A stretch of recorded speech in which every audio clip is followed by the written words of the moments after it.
Set. Let me touch on a couple of items and then open it up for questions on them and anything else. First of all, with regard to signing the reinsurance waiver letter, that was necessary in order under state law to begin to implement the reinsurance program. There's a sheet we handed out to you which shows the different funding sources for both the reinsurance and for Minnesota Care. I can't say definitively because, as we learned in Washington, anything can change at any 3 a.m. But it's what stands for now, and unless Congress and or the President act to further savage the Affordable Care Act, which is certainly in the realm of possibility, then this should be, our funding should be sufficient. I also want to point out we have committed to stabilize the state's independent market, individual market. We have committed $854 million in state money put over the four years from fiscal 17 through 20, and as you can see, that's a lot of money, and it's money that is not going to be available to the state, in my judgment. I won't be here, but in my judgment, on an ongoing basis. So it's really imperative that Congress pass, needs to be bipartisan, all the better, legislation that will stabilize the Affordable Care Act, that will stabilize the private insurance industry in Minnesota and across the country, and take this burden of fear off of Minnesotans and other Americans that they're going to lose their affordable health care, which is certainly what I've heard from many Minnesotans, and it's echoed across the country. I think that covers most of what I'll say there.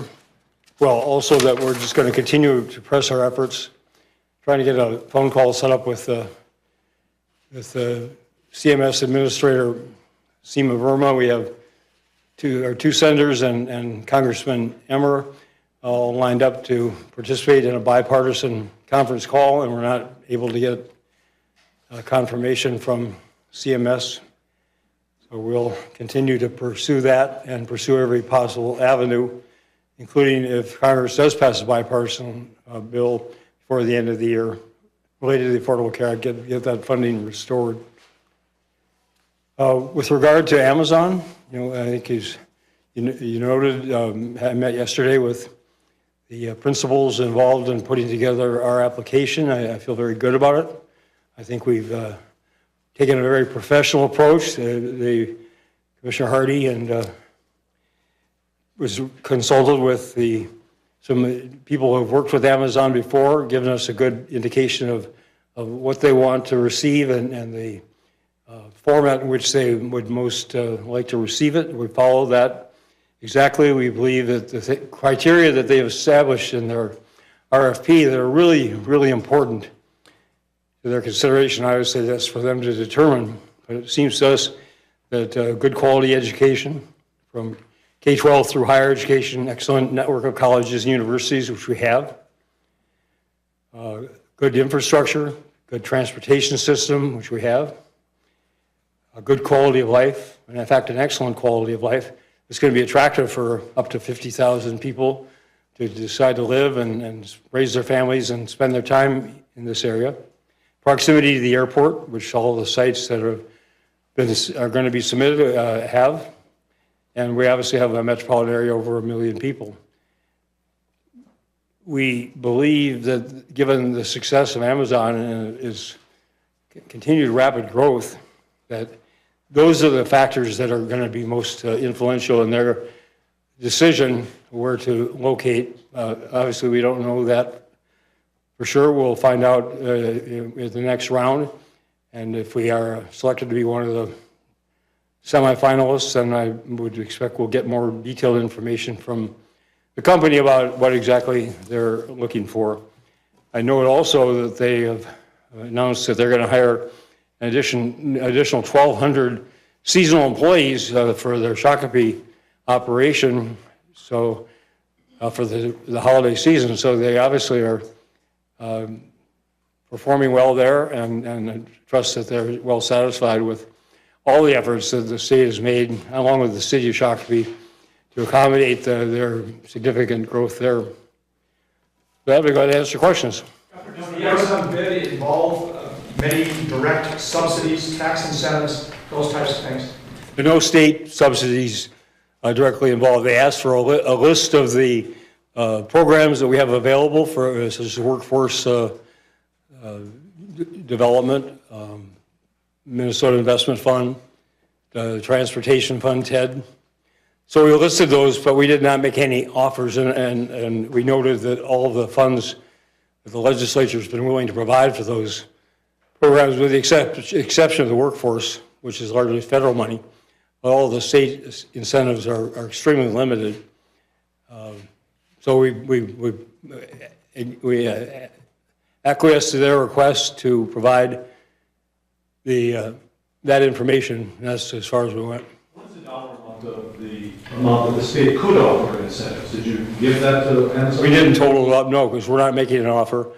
I mean, we're talking, if you take out the workforce development money, I mean, we're talking barely $10 million in the entirety of what's available through the investment fund and the TED, the transportation funding, and what's the other job creation fund. I mean, maybe $10 to $20 million is the total for the entire state. So obviously, and we didn't, as I said, we didn't specify amounts. We're not making a proposal or an offer of any financial incentives from the state to Amazon at this stage, but we listed them as they requested. One follow-up, if I could. You had indicated previously that you were looking at a restrained offer to Amazon, and it does appear that this doesn't have the same kind of exuberance that other states and cities have used to apply for. Is that accurate? Is that well, I'm not representing the state of Minnesota right now and conveying our enthusiasm and commitment to Amazon. To the contrary, I think it's a very professional proposal. It's one, as I said, that we were told conforms to the kind of proposal that they like to receive, a business-like proposal, without the gimmicks and the gadgetry and all the sensational PR stuff that we were told is not going to be persuasive. So we followed some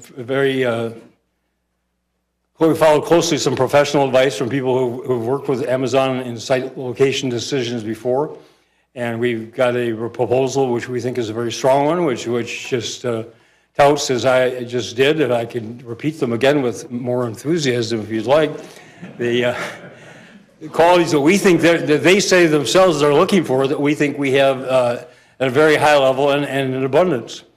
And it's a very committed proposal. We worked very, very hard on it. And we're hopeful that we'll be selected to continue to the next round.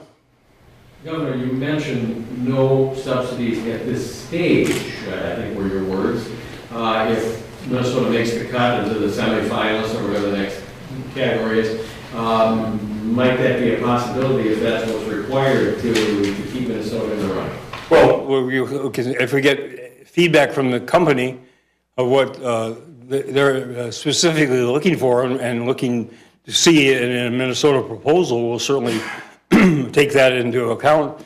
We wouldn't have the ability to go beyond the dollars that I'm talking about without legislative approval of additional funds. And again, that 20 million, say, let's get the exact number for those three, MIF and Job Creation Fund and the TED. I mean, the total statewide is what I've been talking about, so it's not all available for this project, and I don't believe that we even cited the actual dollars. We're not trying to hide it, but we didn't make a financial incentive proposal to Amazon. Is there a reason why you're going to submit multiple sites as opposed to kind of coalescing around one and saying this is the ideal site?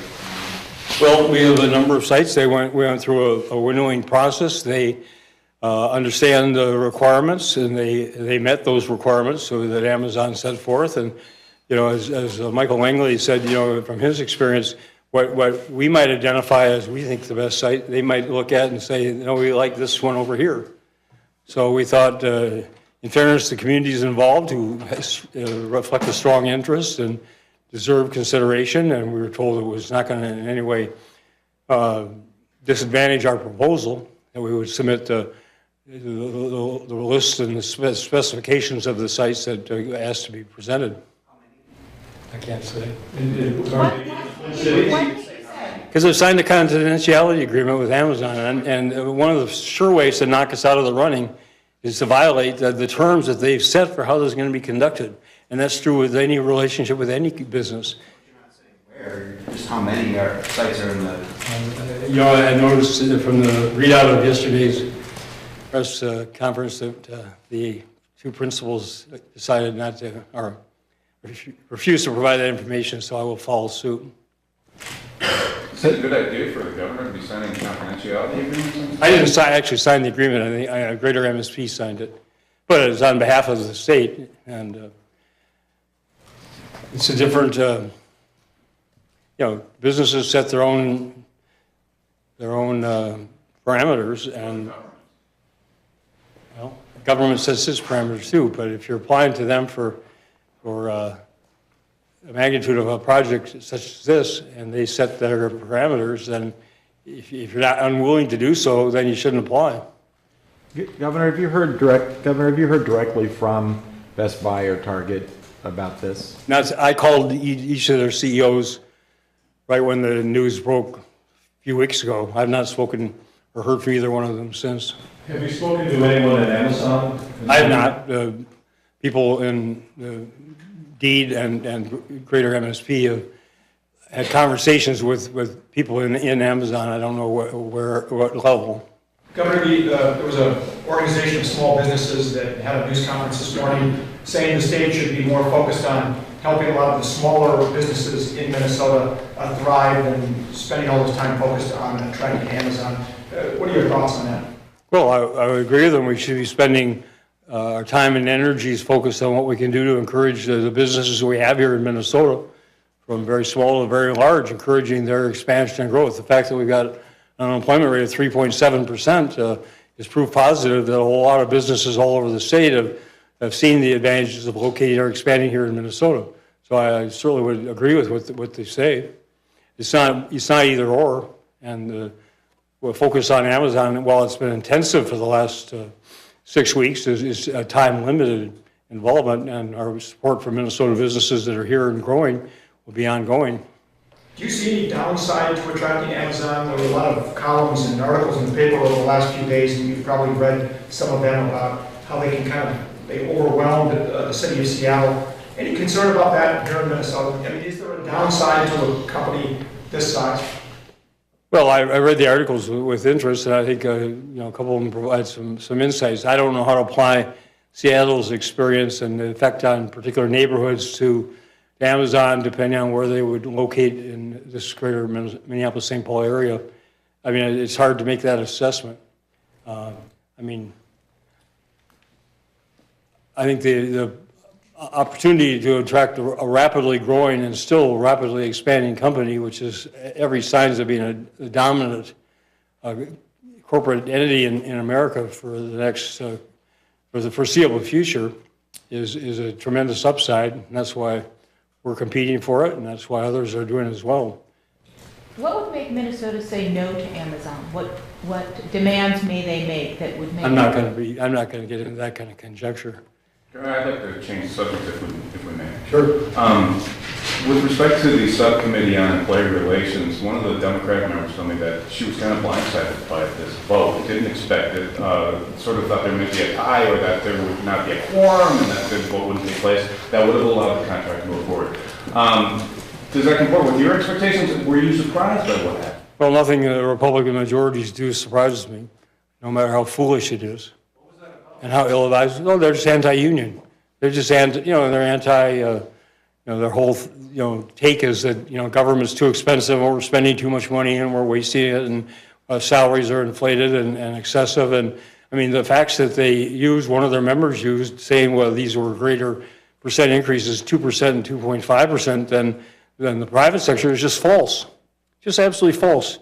The private sector, non-government salaries in Minnesota went up by 4% last year, in the last 12 months, and 8% in the last 24 months. So what he said is absolutely false, but that doesn't bother them. They just throw out numbers that suit their purpose, and I was not surprised, just very disappointed, but not surprised that they choose to target public employees for their own political gain. The commissioner has sent a letter. Do you expect that will generate any positive results? None of our letters have generated positive results in recent history, but I don't rule out the possibility. I just don't think that careful, reasoned decisions about what's best to operate state government in the best possible way is a concern of theirs. It's all about the ideology of less government and cutting spending and lowering taxes, regardless of the consequences for the services that a state government provides the people of Minnesota, and with all of its defects, which is true anywhere, provides better than almost anywhere else. And that's what we're touting with Amazon, is really the exceptional quality of a state that we have created here by government and business working together, by government setting itself to very high standards and following those standards. And our public employees are people that I'm very proud of, and Minnesotans should be very proud of. And that you deliver a really valuable service, a bunch of services for what they're being paid, and increase their salaries by 2% one year and 2.5% the next year. As I say, which is half of what the private sector has realized in the last 2 years, and great. I mean, private sector wages should go up too. 70% of our economy is driven by consumer spending. So if you increase the wages, the incomes of working people, they put that money into the economy. That's what grows our economy. So it's positive benefit for the individuals and their families. It's also positive benefit for our state and national economies. Governor, on Real ID, what are you doing right now to ensure that we will get another extension? I know there's a lot of concern about what happens after the end of January. Well, I would have loved to have gotten an extension for another 6 months or 12 months beyond that, but we've been in frequent contact directly with the Department of Homeland Security, and this is the protocol they're following to extend it to January 22nd. We'll have to get another waiver then. I think they're monitoring the states that have not completely complied to their progress, and like we've demonstrated that progress. We've shown them the law that was passed. We've showed, Commissioner Doman's communicates with them regularly the progress we've made. So I have absolutely no reason whatsoever to believe that we won't have another extension approved. But I have to wait until January before that becomes timely. Does it concern you at all, and does it concern the federal government that MNLARS has had such a rocky rollout and it's the same system that would implement Real ID? Well, I would dispute rocky. It's not been perfect. But, once again, Republican legislators are just delighted to jump on something if they think they can do damage to the credibility of state government, especially with a Democratic governor. And, the House put it on its website, well, contact us in less than 2,000 words with whatever problem you're having with MNLARS. But if you need help, but you want somebody to actually do something about it, here's a number of somebody at DPS you can call. They had no interest in helping anybody. They just wanted to accumulate ammunition for their purpose. I mean, I don't have the numbers with me right now, but there are hundreds of thousands of renewals and new applications for licenses or for car and vehicle purchases that have been processed smoothly, routinely, online, in person, all over the state. And was it perfect? No. And we'll take those lessons as we plan for the rollout of Real ID. One of them being that if you go statewide, as we should have learned from Insure, but it's hard not to when you have a new system like this that's required by statute. But when you go statewide on day one, you're taking on a lot, and smart businesses don't do that. They'll roll something out, as you see them doing with these various pilot projects. They roll them out in a few select areas, and then they make those mistakes, learn from them, and apply those to the next round. They do that in a couple of ways. So that's something definitely we'll look at for Real ID as a way of trying to smooth that transition. But we're talking about a system that had been in place for 30 years, was terribly antiquated. This is a whole new technology in the MNLARS system, and it involved some significant changes in professional conduct by deputy registrars and others who were, perfectly capable of doing so, but just, after 30 years of doing it the same way, understandably, it was a significant adjustment for some of them. MNLARS put out, I think they have 12 different regional training sessions.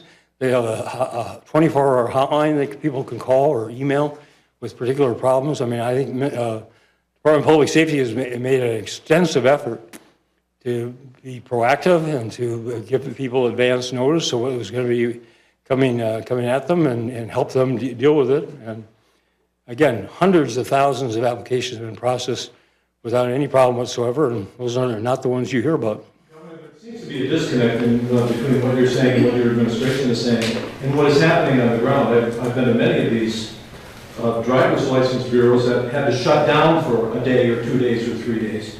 And some of them are still having trouble with title transfers and all of that and getting workarounds from the state. So it does seem to be rocky. Well, how many some?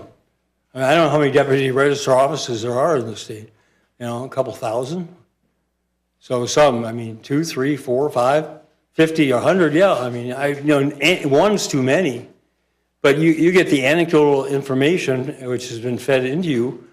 And I'm not saying there haven't been some serious snafus. There have been. But 99% of those transactions have been handled smoothly and efficiently. And those aren't the ones that are of any interest to anyone else. Governor, Representative Davis put out a statement after the announcement on the waiver saying that he's committed to stabilizing Minnesota Care funding. He said much the same thing to me. Tony Laurie said that he was glad to hear it. But it begs the question, what can you do? What can the legislature do? What are you hoping, what kind of effort are you hoping will put forward in order to stabilize this? Well, again, as things stand today, as numbers show, we have the capacity to operate Minnesota Care through calendar 2018 and truly in 2019. But I don't want to get too far ahead of ourselves because we don't know what's going to happen in Washington. And after they've now twice savaged the funding we're receiving, the basic health plan and then the CSR, the insurance, who knows what they're going to come up with next. So, I mean, it's a moving target, and we'll have to see next spring what the situation is and what, if anything, more or different is required of the state to keep this program going. But I'm committed, and I take from the legislature that they're committed as well. Bipartisan commitment to keeping Minnesota Care going as it exists now.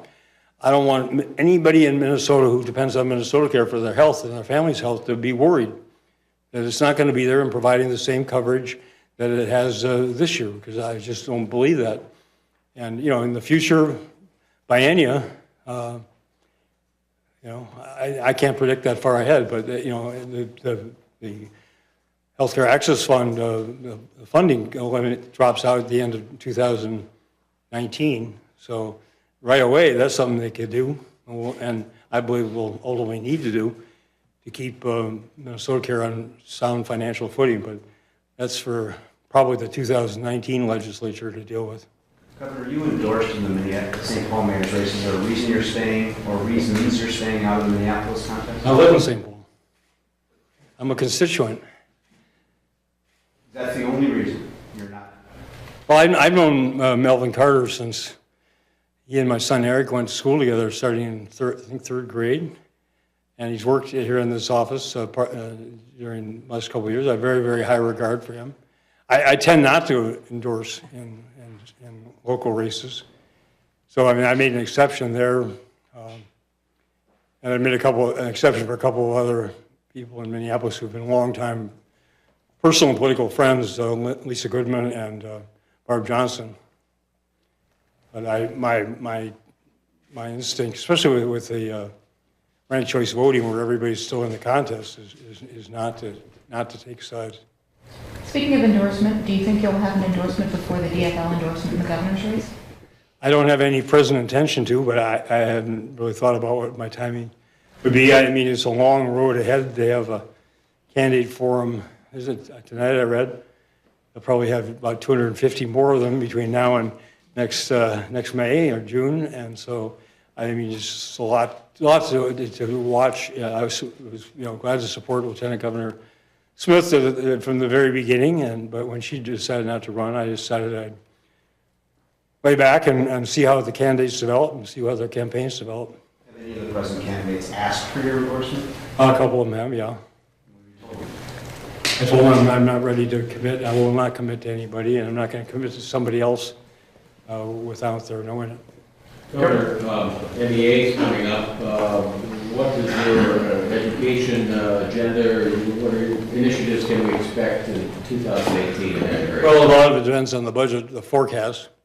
But it's early childhood, continuing that. I mean, again, you talk about anecdotes, but the anecdotal evidence and the accumulated evidence of the benefits of early childhood, from quality child care, well, from home visits, even younger home visits, quality child care, and pre-kindergarten through the public schools is just, it's undeniable.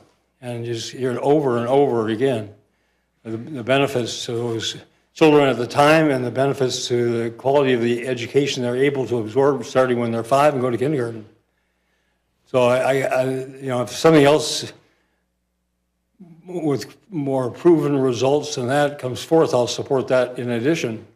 But for now, given the limitations that the Republicans in the legislature put on the funding for that, I'm going to keep pushing to expand that, because I think that's our number one most successful strategy for closing the achievement gap and getting the next generation of Amazon employees ready to fire out.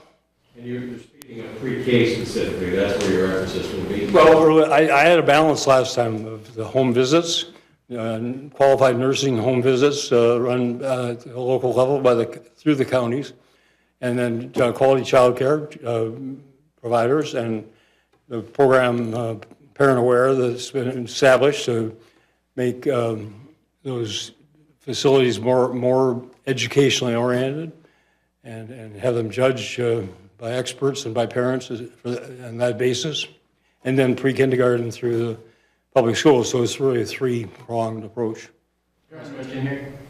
Governor, your lawyer submitted a memo saying that you believe that the legislature has funding that could last conceivably through, I believe it was September 2018. There seems to be a consensus forming now that because there's money, the court will not need to have a ruling. If that's the case, then the suggestion is you have no leverage with which to negotiate at this point. They can just pass a new bill with the next session. That's the end of the story. You can then decide whether to veto or to grant it. Are they right? Do you have leverage? Any remaining leverage? Well, much less when they finally revealed that they have enough money to operate, let's say at least until the beginning of the legislative session. I don't know about September. But within this current fiscal year, the carry forward money that they had, that they don't provide the executive branch or the judicial branch that they reserved to themselves, all carrying forward from 17 into this biennium, and then the additional money that they have through the court stipulation through October 1st, and then the money that they have through the LCC. I mean, they have, and you take their own projected expenditures until the legislature reconvenes, and they have a healthy surplus of funds available for those purposes. So if I'd known that last May, it would have dictated probably a different course of action, but I didn't have that information. And the Supreme Court didn't have the information right up to the time of the oral hearing, because the information that the legislature provided was incomplete and not completely truthful. Am I hearing that you're sort of resigning to the idea that you're going to go to the next session and you're going to deal with the bill? We'll wait and see. I mean, I don't know what the Supreme Court's going to rule. I'm not going to speculate on what that will be or what they will require. They required the last time as part of their order that we engage in mediation, so the Supreme Court certainly could take further steps if it decides to. But I'm not going to speculate on what they may decide. But if we don't get a resolution, the issues that I raised, those 5 issues, I will bring them to the next legislative session. And particularly the tax issues.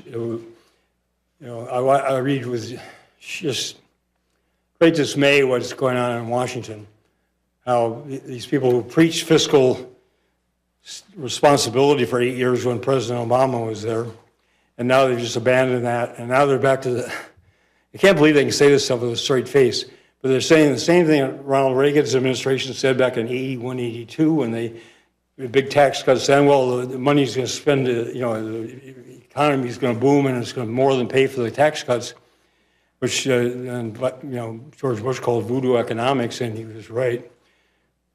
And then they did it again with the second George Bush in 2001. Again in 2003, they cut taxes. They took the balanced budgets that Bill Clinton had left us and turned them into huge deficits. And now they've stabilized those deficits, so now they're going to do it again with the same pretense that it's going to boost the economy and it's going to more than pay for itself and increase. I mean, it's so irresponsible and so likely to be devastating to our economy in the next decade and definitely for our kids and grandkids down the road. And to see the state legislature here, the Republicans doing the same thing and putting us on the same precipice, knowingly, it's just, I hope Minnesotans are, I believe they're wiser than that. Let me follow up with one last question on this. I wonder from hearing that if the court doesn't act, which many people now believe they will not, because they certainly signaled they kind of don't want to, you're prepared to take those 5 points and stand your ground on those regardless of what bill they came forward with a new appropriation for the legislature. Am I hearing that? In the next legislative session, yes. What I was asking was for the legislature to come back during the interim and negotiate revisions or rescissions to those 5 items, and then bring it to a special session. So, but I think I said at the time, if it doesn't happen in that way, they're unwilling to or whatever, then I would take them to the regular session next February, which I will do. Governor, any updates on the blank space behind you there? I'm sorry? Any updates on the blank space behind you? Up the painting? Talk to the Minnesota Historical Society.